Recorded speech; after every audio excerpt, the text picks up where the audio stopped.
Hello everyone, how are you? I am your teacher. You can call me Mr. Rumi. I will answer some important questions which will be very helpful for you. So I welcome you on my channel Class Beta where we will be discussing question.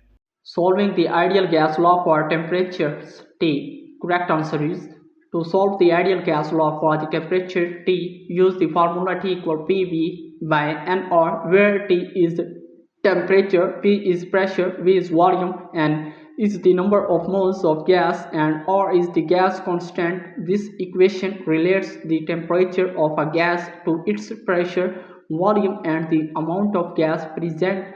By rearranging the formula, you can easily calculate the temperature of an ideal gas given to other variables. So that was our today's correct answer to question. If you have any other question, please let me know in the comment section. I will be answering your question soon. Thanks for watching the video. Be sure to like, share and subscribe our channel. See you in the next question. Bye bye.